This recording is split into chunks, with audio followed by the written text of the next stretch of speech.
Congratulations on your Scorpion e-bike purchase! Assembling your new bike is fairly simple and should take less than 30 minutes. Start by checking the outer box to ensure there isn't any shipping damage. Open the bike box and remove the foam padding from on top of the bike. Carefully remove the parts accessory box and front wheel. The parts accessory box will include a 15mm wrench, one tri-Allen wrench, one tri-socket wrench, a right and left pedal, the battery charger, and the front axle. You will also need a pair of scissors or flat side cutters to complete your bike assembly, and a bike pump to add air to the tires if needed.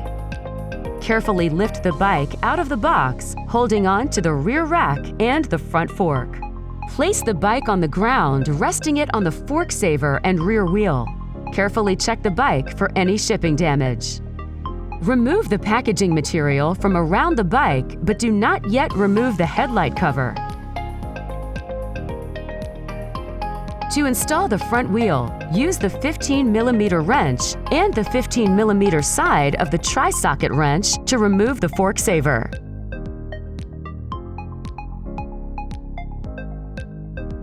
Locate the axle in the parts accessory box and then remove the nut, washer, and spacer from the side with the smallest spacer. Insert the axle on the drive side of the front wheel. Without touching the rotor, place the spacer, washer, and nut on the other side of the axle. Remove the brake pad spacer from the front brake pads. Insert the wheel into the dropouts, making sure the spacers are inside the dropouts and the washers and nuts are on the outside.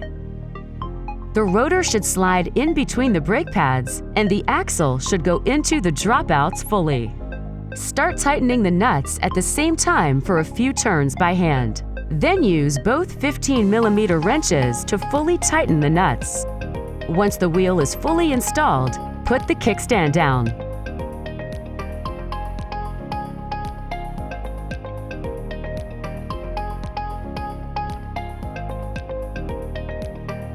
To install the handlebars, locate the tri-tool in the parts accessory box. Use the 4mm Allen side to loosen the stem bolts on the front of the plate. Remove the front plate and bolts. Position the handlebars upright so that the brake levers face forward and the LCD screen is on the right side. Be sure to center the handlebars over the fork. Place the front plate and stem bolts on the front of the handlebars. Start to equally tighten bolts by hand so that the plate stays in place. Then use the 4mm side of the tri-tool to completely tighten the bolts evenly.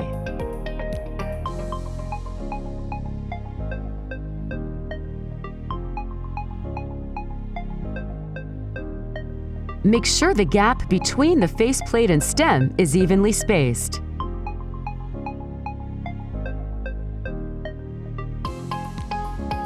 To install the pedals, locate both the right and left pedals in the parts accessory box and find the 15mm wrench.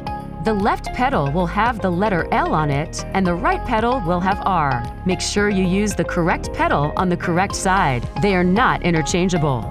Insert the right pedal on the rider's right side of the bike and turn it clockwise until it's snug. On the rider's left side of the bike, insert the left pedal and tighten it counterclockwise. At this point, the pedals are not fully installed.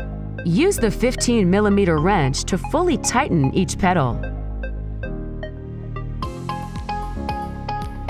It's critical that the pedals be tightened firmly in the crank arm to prevent the pedals from loosening while riding, which will result in significant damage to the bike. Be sure to check the tire pressure and add air to the tires if needed. Before riding, double-check that all parts and bolts are secure on the bike. Also check that the battery is fully locked into the frame. Then press the power button. Turn the LCD on by holding the power button on the back of the display. You're all set to ride faster and farther on your new Scorpion e-bike from Juiced.